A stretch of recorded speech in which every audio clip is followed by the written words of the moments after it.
Hello friends, बहुत बहुत स्वागत है आप सभी का हमारे नए यूट्यूब चैनल जिसका नाम है power house of physical education concept. तो दोस्तों, इस चैनल पर मैं लगातार आपको यूपी टीजीटी और पीजीटी और उससे रिगार्डिंग जितने भी क्वेश्चन पुराने पेपर्स हैं उनको सॉल्व कराने का एक सीरीज चला रहा हूं। तो इसी कड़ी में मैं आज आपके सामने यूपी टीजीटी 2011 का क्वेश्चन पेपर लेकर आया हूं, वो भी फुल एक्सप्लेनेशन के साथ। और अगर आप मेरा चैनल पहली बार देख रहे हैं तो आपसे रिक्वेस्ट है कि इससे पहले मैंने 2016 का 13 का पेपर और 2018 एलटी का पेपर डाल दिया है, केवीएस 2013 का पेपर भी डाल दिया है। अगर आपने वो नहीं देखा है तो नीचे डिस्क्रिप्शन बॉक्स में लिंक दे रखा है, या फिर मेरे प्लेलिस्ट में चले जाइए, वहाँ से आप सारे पेपर्स को देख सकते हैं विथ फुल एक्सप्लेनेशन। सारी चीज़ें आपको उसमें बताई गई हैं। तो चलिए स्टार्ट करते हैं आज, और आज देख लेते हैं 2011 का जो पेपर है उसको। दोस्तों, सबसे ज़रूरी चीज़ ये है कि मैं जो आपको क्वेश्चन पेपर लेकर आता हूँ ना, वो इंग्लिश और हिंदी दोनों लैंग्वेज में लेकर आता हूँ। तो इसमें काफ़ी मेहनत करनी पड़ती है। तो इस बार ज़रूर आप एक लाइक ज़रूर ठोकिएगा और कमेंट बॉक्स में मुझे ज़रूर बताइएगा कि क्या कैसा लगा आपको। देखिए, क्वेश्चंस बहुत सारे विवादित होते हैं, और विवादित क्वेश्चंस को करने का मतलब है कि टाइम का वेस्टिंग करना। इसीलिए मैं उस वक्त पे बहुत ज़्यादा फोकस नहीं करूँगा और चलते हैं। तो हर बार की तरह इसमें भी कुछ क्वेश्चंस आपको विवादित दिखेंगे को मिलेगा, तो मैं उसको बताऊंगा किस तरीके से आपको ठीक करने हैं। तो चलिए स्टार्ट करते हैं और पहला क्वेश्चन देख लेते हैं। थोड़ा सा टाइम दीजिए। अगर बहुत लोगों का दिक्कत ये होता है कि वो बोलते हैं कि सर बहुत छोटा दिख रहा है, समझ में नहीं आता है, तो भाई साहब अब देखिए, अब क्या कर सकता है, हिंदी में चाहिए, इंग्लिश में चाहिए, तो प्रॉब्लम होती ही है। तो अब उसमें मैं कुछ कर नहीं सकता। तो चलिए स्टार्ट करते हैं और पहला क्वेश्चन देख लेते हैं यहाँ पे। The world highest cricket ground situated at, तो जो हमारे विश्व का सबसे हाईएस्ट यानी कि ऊंचे स्थान पे जो क्रिकेट ग्राउंड है वो कहाँ पर है? भारत में है, चैल, इंडिया में। और सबसे बड़ा ग्राउंड भी आपको बताना चाहूँगा, मोटेरा स्टेडियम, जो कि नरेंद्र मोदी के नाम से गुजरात में बना है, वो सबसे बड़ा स्टेडियम भी पूरे वर्ल्ड का है। आगे बात कर लेते हैं नेक्स्ट क्वेश्चन की तरफ। यहाँ पे school game federation of India was formed, तो इसका जो राइट आंसर है ऑप्शन नंबर ए, कर्नाटका में हुआ था। आप इसको देख सकते हैं। नेक्स्ट क्वेश्चन की बात कर लेते हैं। रूट गुलीट इज एसोसिएटेड विद, तो ये जो टर्म है आपका रूट गुलीट, ये फुटबॉलर हैं जो कि, ठीक है, फुटबॉलर है ये, उन्हीं के नाम पर रूट गुलीट जो कि शब्द है वो फुटबॉल से संबंधित है। चलिए आगे देख लेते हैं नेक्स्ट क्वेश्चन नंबर 5। ठीक है, यहाँ पे 4 को देख लेते हैं।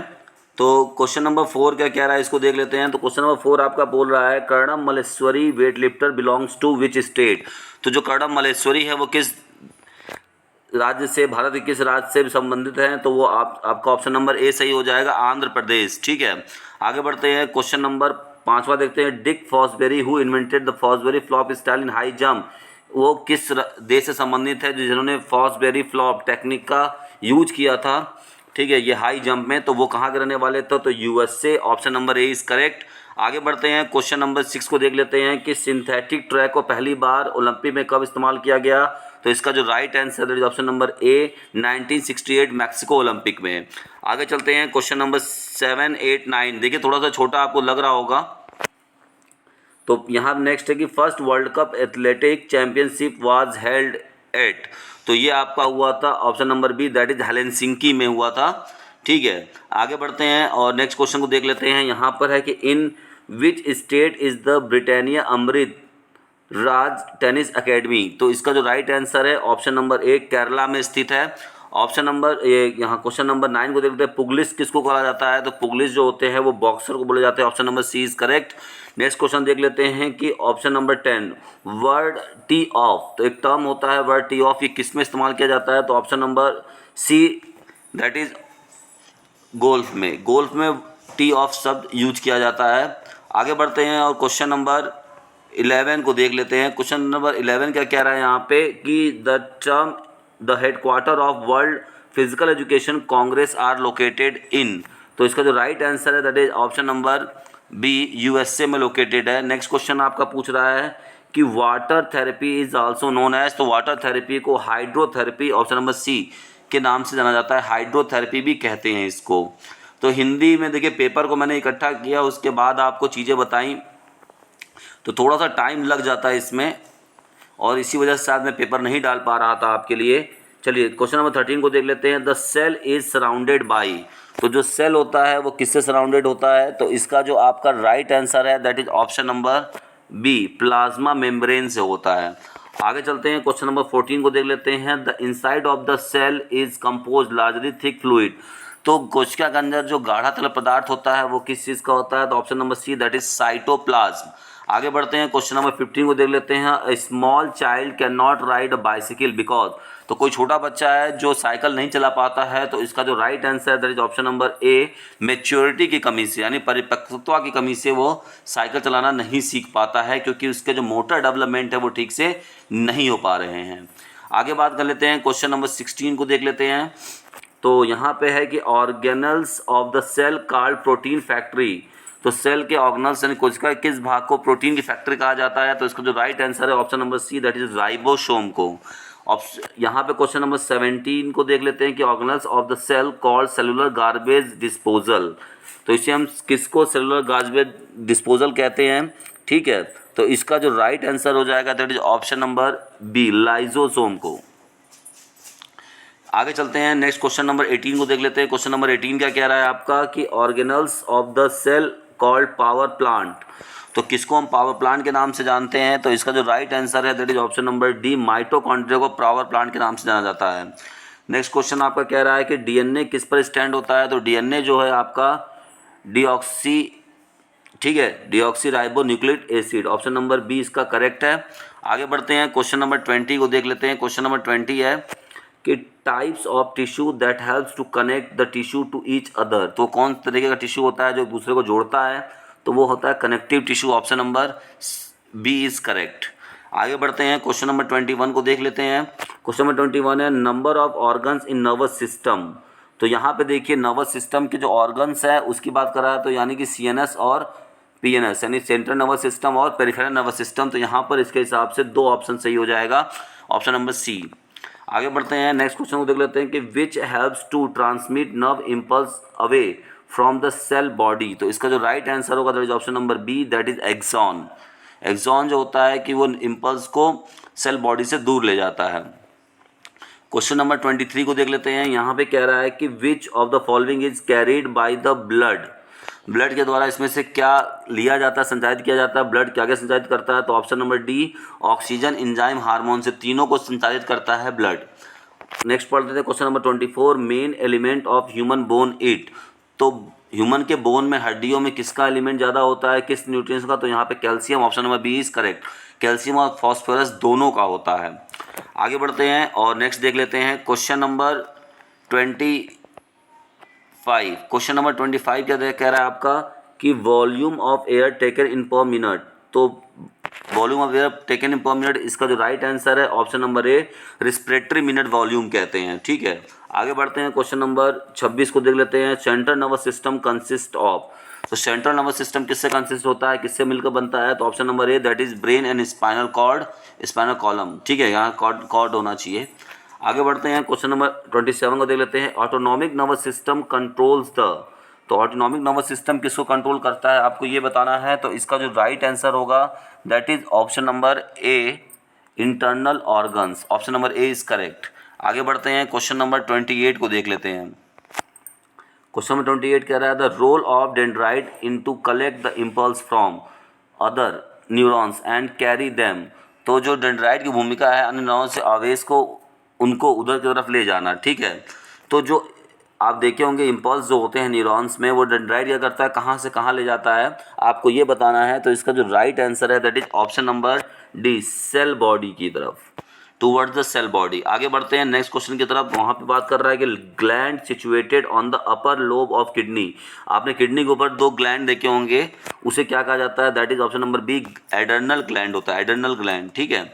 नेक्स्ट क्वेश्चन बोल रहा है यहाँ पे कि diabetes is caused by the deficiency of, तो डायबिटीज किसके कारण से होता है, तो option number C that is insulin की कमी से होता है आपको डायबिटीज। आगे बढ़ते हैं, क्वेश्चन नंबर 31 को देख लेते हैं। क्वेश्चन नंबर 31 क्या कह रहा है कि how much second a human heart take to beat once, तो एक ह्यूमन का हार्ट बीट होने में कितने टाइम लेते हैं, कितने सेकंड का टाइम लेते हैं, तो इसका जो राइट आंसर है दैट इज 0.8 सेकेंड। आगे बढ़ते हैं, क्वेश्चन नंबर 32 को देख लेते हैं। The chemical name of vitamin B12। तो विटामिन B12 को केमिकल नेम क्या नाम से पुकारा जाता है? तो option number A, that is cyclocobalamin. ठीक है, आगे बढ़ते हैं, क्वेश्चन नंबर 33 को देख लेते हैं। What is the cause due to lack of vitamin E? Vitamin E कमी से कौन सी प्रॉब्लम होती है? तो that is option number A, problem in reproduction. Reproduction जो होता है, प्रजनन संबंधी रोग जो होते हैं वो विटामिन ई की कमी से होती है। इसको एंटी स्टेरिलिटी विटामिन ई कहा जाता है। आगे बात कर लेते हैं, question number 34, which of the following fact is false? इसमें से कौन गलत है, जिसका युग सम्मिलित नहीं है? तो इसका जो राइट आंसर होगा option number D, Nehru trophy जो है क्रिकेट संबंधित नहीं है। बाकी ये जितने भी दिए हुए हैं आपके, संतोष ट्रॉफी फुटबॉल से, उबेर बैडमिंटन से, रंगास्वामी हॉकी से एकदम सही सुमेलित है। आगे बढ़ते हैं, क्वेश्चन नंबर 35 को देख लेते हैं। यहाँ पे 1 drop of blood contain number of cells. अगर एक ड्रॉप की बात की जाए ब्लड में तो कितने नंबर ऑफ सेल्स को लेते हैं, कितने सेल्स होते हैं उसमें? तो यहाँ पे option number B 5 million, 5 million के लगभग होते हैं। आगे बढ़ते हैं, क्वेश्चन नंबर 36 को देख लेते हैं। थोड़ा सा यहाँ पे धुंधला आपको दिख रहा होगा। Throughout the world physical education is considered as. पूरे विश्व में सारी शिक्षा को क्या माना जाता है? तो इसका जो राइट आंसर है option number D, in art and science. कला और साइंस दोनों माना जाता है, विज्ञान दोनों कहा जाता है। किसको? फिजिकल एजुकेशन को। आगे बढ़ते हैं, क्वेश्चन नंबर 37 को देख लेते हैं। यहाँ पे कह रहा है the term double fault is संबंधित है, डबल फॉल्ट जो टर्म होता है वो आपके लॉन टेनिस संबंधित है। नेक्स्ट बात कर लेते हैं कि विच of the following is a communicable disease. देखिए ये क्वेश्चन जो है एकदम विवादित क्वेश्चन है, क्योंकि इसमें सारे ऑप्शन आपके कम्युनिकेबल हैं। कुछ लोग हुक्माम कहेंगे, लेकिन इसमें आपको बता दूं कि ये सारे आपके कम्युनिकेबल डिजीज में आते हैं। ठीक है, तो आइए आगे चलते हैं, नेक्स्ट क्वेश्चन की तरफ बढ़ते हैं। ये विवादित क्वेश्चन है। In normal air the percentage of oxygen. जब हम नॉर्मल एयर की बात करते हैं तो उसमें क्या होता है कि 79% आपका नाइट्रोजन होता है, ठीक है, और 21% ऑक्सीजन होता है। तो इसका जो राइट आंसर है ऑप्शन नंबर 20 करेक्ट। आगे बढ़ते हैं, क्वेश्चन नंबर 40 को देख लेते हैं। क्वेश्चन नंबर 40 क्या कह रहा है कि इन 1 gram of carbohydrate glucose in the body yields. तो 1 ग्राम कार्बोहाइड्रेट कितनी ऊर्जा बॉडी को प्रोवाइड करता है? तो option number C, that is 4.2 calorie. Question number 41 को देख लेते हैं। क्वेश्चन 41 क्या कह रहा है यहाँ पे, the country which won football world cup the maximum time. वो कौन सी कंट्री है जिसने सबसे ज़्यादा बार फुटबॉल का वर्ल्ड कप जीता है? तो वो ब्राज़ील है। Option number C is correct. Next बात कर लेते हैं कि the Dronacharya award is wrestling was given to. तो रेसलिंग में द्रोणाचार्य अवार्ड किसे दिया गया था? तो ऑप्शन नंबर ए, बाल भागवत को। आगे बढ़ते हैं, क्वेश्चन नंबर 43 को देख लेते हैं। क्वेश्चन नंबर 43 क्या कह रहा है कि in health education the basic principle is to start from. तो अगर हेल्थ एजुकेशन की बात की जाए तो उसमें जो सबसे प्रारंभिक तरीका है किसी को ट्रीटमेंट देने का, तो वो कैसे है? तो जानकारी से, नोन टू अननोन। जितनी जानकारी हो उतने से आप दीजिए, बाकी आगे देख लिया जाएगा, क्योंकि सबसे पहला आपका वहीं से ट्रीटमेंट स्टार्ट होता है। आगे बात कर लेते हैं क्वेश्चन नंबर 44 की। Question number 1, objective of situp. Situps का ऑब्जेक्टिव क्या होता है आपको ये बताना है। तो इसका जो राइट आंसर होगा that is option number A, to develop strength in abdominal muscles. Option number A is correct. Next question की बात कर लेते हैं, the games which were organize in front of lord Apollo. तो लॉर्ड अपोलो के सम्मान में कौन सा खेल होता था? तो इसका जो राइट आंसर है that is option number C, Pythian खेल होता था। आगे बढ़ते हैं, क्वेश्चन नंबर 46 को देख लेते हैं। क्वेश्चन नंबर 46 क्या कह रहा है कि strategy double Nelson is related to. तो जो डबल नेल्सन नाम से टर्म होता है वो किससे संबंधित है, किस खेल संबंधित है? Option number C, that is wrestling संबंधित डबल नेल्सन।